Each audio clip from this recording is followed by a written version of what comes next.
Benoît Hamon, Vous voulez dire un mot sur Donald Trump? Rapidement, s'il vous plaît, parce qu'on sent qu'il y a un accord là-dessus. C'est pas un sujet mince, pardon. Non, mais quand on est candidat à l'élection présidentielle, on a un nouvel élément d'instabilité. Nous en avions un premier avec Vladimir Poutine, nous en avons un second avec Donald Trump, qui remet en cause l'accord le plus essentiel, celui de la COP 21, et dit son hostilité à l'égard de la construction européenne.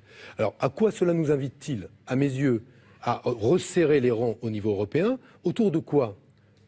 Non seulement du fait que la France a la capacité à proposer aux Européens de penser qu'autour de son outil de défense complet, nous sommes les seuls, depuis que l'Union européenne n'a plus la Grande-Bretagne en son sein, à disposer de cet outil de défense complet, force navale, force terrestre, force aérienne et dissuasion nucléaire, à penser les projets industriels, mais aussi les coopérations qui nous amènent à nous substituer, il y aura moins d'Amérique, à nous substituer à ce moins d'Amérique par davantage de défense européenne. Première chose. Et la seconde que je voudrais évoquer, qui est un peu liée aux questions de sécurité, c'est que ce qui aujourd'hui mine la confiance d'un certain nombre de pays européens, notamment sur la frange orientale de l'Europe, c'est leur dépendance énergétique.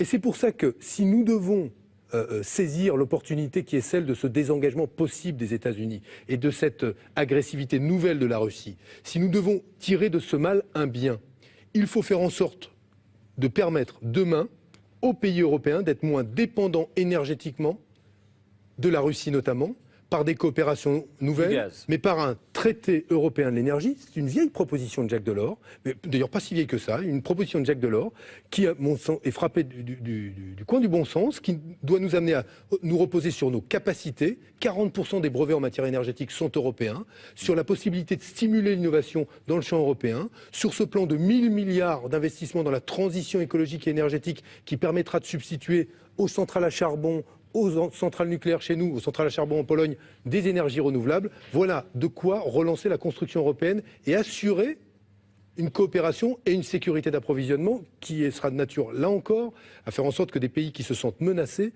se sentent plus protégés grâce à l'Europe, ce qui n'est pas forcément le cas aujourd'hui.